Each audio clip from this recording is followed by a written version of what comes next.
닥터 둠이라고 하는 루비니가 미국 주가가 40%더 폭락할 거다라고 이야기하고 있습니다. 근데 이제 우리는 저런 뉴스를 통해서 미국의 상황을 엿보기도 하지만 한국의 상황이 어떤지를 추정해 볼 수 있는 것 같습니다. 결국에는 미국뿐만 아니라 한국의 주가도, 한국의 주식시장도 암울해질 거다라고 보는 게 맞겠다라는 겁니다. 미국이 가파르게 기준금리를 올리잖아요. 연말에 4.5 이상을 만든다고 하는데 그렇게 되면 연말에 한국의 주가가 어떻게 될까요? 2000이 무너지고 1900대가 되는 건 거의 기정사실이 아닐까라고 생각하는 겁니다. 게다가 내년에는요. 내년에는 내년 몫에 또 하락이 있을 겁니다. 내후년에는 또 내후년에 몫이 있고요. 이미 지금 현재 미국이 기준금리를 2024년까지는 내릴 리가 없을 거다라고 얘기합니다. 지금 여전히 8%대에 있는 물가를 2%대까지 내리기 위해서 미국이 가파르게 금리를 올릴 수밖에 없다라는 거죠. 금리가 올라가면 예적금 금리가 덩달아서 올라가기 때문에 사람들이 굳이 주식을 할 이유가 없죠. 예적금 해가지고 예금이자로 적금이자로 4% 5%를 받는데 왜 굳이 주식시장에 뛰어듭니까? 손실을 감수하고 이자를 좀 더 받겠다고 수익을 더 보겠다고 주식시장에 들어갈 리가 없는 거죠. 그리고 우리가 뻔하게 잘 알고 있다시피 자금을 조달하는 그 비용이 이자가 올라가면서 더 늘어나기 때문에 기업들의 활동은 더 침체가 될 수밖에 없는 거죠. 이미 빚을 지고 있는 기업들이 그 빚의 이자를 내는 게 안 쉽죠.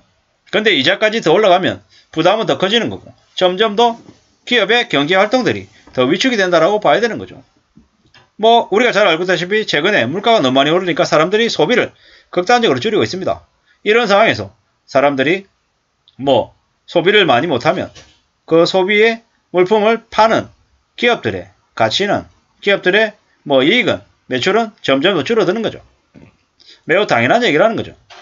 내년까지 길고 지독한 침체가 있을 거라는데 내년까지일지 내후년까지일지 좀 두고 봐야 될 것 같습니다. 2008년 글로벌 금융위기를 예측한 닥터 둠이라고 불리는 누리엘 루비니 전 교수가 미국의 정시 주가를 지금보다 40% 더 폭락할 걸로 예상했답니다. 2023년까지 길고 지독한 경기 침체에 빠질 거다라고 얘기했는데요. 미국은 올 연말쯤부터 급격히 정시가 하락할 거다라는 어두운 전망을 했답니다. 단순한 경기 침체에도 주가가 40% 하락할 수 있는데 이번에는 전 세계가 심각한 침체를 겪을 가능성이 크기 때문에 40% 이상 내려갈 전망이라는 거죠. 그리고 미국 경제의 경착륙 없이 연준이 연 2%라는 물가 상승률 목표를 달성하는 건 불가능하다라는 거죠. 미션 임파서블이라고 얘기하는 거죠. 미 연준이 2% 물가 상승을 목표로 그걸 달성하는 건 미션 임파서블이다. 그리고 연말에 미국의 기준금리가 4에서 4.25% 수준이 될 거라고 전망했습니다. 저는 조금 더 4.25%까지가 아니라 4.5%까지 될 거다라고 보는 거죠. 그리고 이미 전 세계 나라들이 금리를 가파르게 올리고 있습니다. 인플레이션을 저지하기 위해서 비단 한국뿐만 아니라 미국뿐만 아니라 다른 나라들도 사정이 전부 다 만만치 않더라는 거죠. 이러한 상황을 우리는 잘 내다봐야 됩니다. 상황이 좀 많이 우려서 그렇기 때문인 거죠. 어떻게 살아야 될까? 어떻게 지내야 되지? 괜찮을 수 있을까? 별일 없을까? 이런 고민들을 점점 더 하게 되는 거죠. 저도 마찬가지고요. 여러분들대로 저는 저대로 계속 이런저런 고민을 더 합니다. 왜 고민을 더 하겠습니까? 힘드니까요. 헤쳐나가기가 막막하니까 그러는 거죠. 결국에는 이러한 무엇들이 점점 더 우리의 삶을 힘들게 할 수도 있다. 이렇게 봐야 되는 거죠. 어떻게 살아야 되지? 어떤 마음으로 지내야 되지?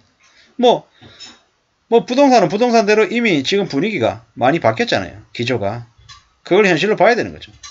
벌써 이제 예적금 금리가 4%대죠. 4%대. 미국의 기준금리 인상이 이제 더 올라지고 한국은 이제 끌려가는 건데 이제 지난 10년, 20년 금리가 계속 내려가기만 했고 올라간 적은 잘 없죠. 있구나. 2008년 5.2%까지 기준금리 올랐을 때 그때도 이제 예적금 금리가 좀 올라가기도 했었죠. 지난 10년 사이쯤으로 봤을 때는 금리가 계속 내려갔던 것 같다라고 이제 보는 거죠.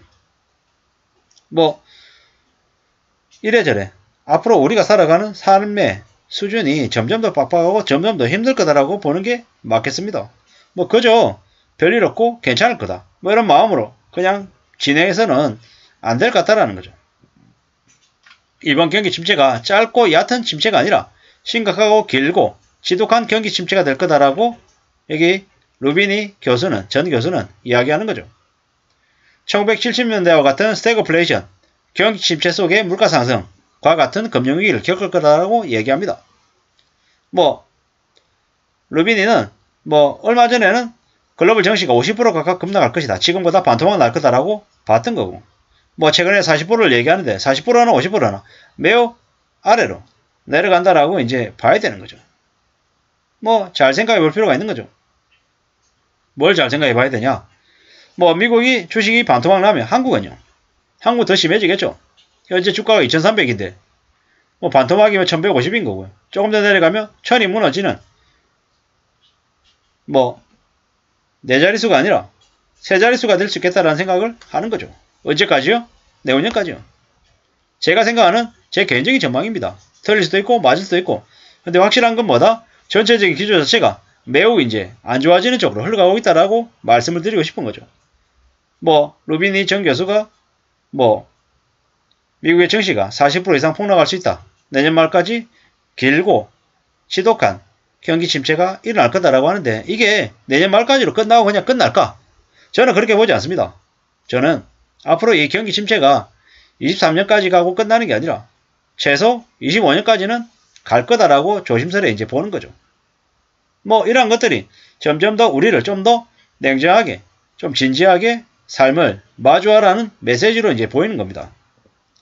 지금 서학계미든, 동학계미든, 아니면 부동산에 관심을 가지고 있는 사람이든 좀 더 조심하고 좀 더 신중하게 접근할 필요가 있겠다라는 말씀을 좀 드리고 싶은 거죠.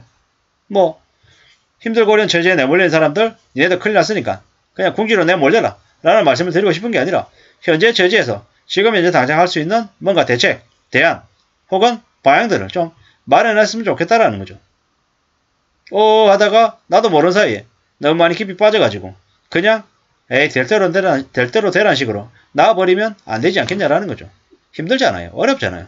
만만하고 답도 없고 겁나고 이게 이제 우리가 보통 살아가고 있는 지금 현재 사람들이 이제 처해 있는 현실인데 그죠? 그냥 힘들다고 답이 없다고 그냥 나 몰라라 할 수 없다라는 말씀을 좀 드리고 싶은 거죠. 좀 진심으로 좀 더 진정성을 가지고 자기 삶을 좀 헤쳐나가야 되지 않겠습니까? 그래야 조금이라도 삶이 괜찮아지지 않겠냐라는 거죠. 많이 힘들고 많이 어려운데 이러한 것들을 조금 더 엄중히 내다봐야겠죠. 그래야지 좀 나아지지 않겠냐라는 거죠. 삶을 좀 괜찮아지게 아무쪼록 잘 대비하면서 살았으면 좋겠다라는 말씀을 드리고 싶어서 이 기사를 가지고 왔습니다. 아무쪼록 참고가 되시면 좋겠습니다. 감사합니다.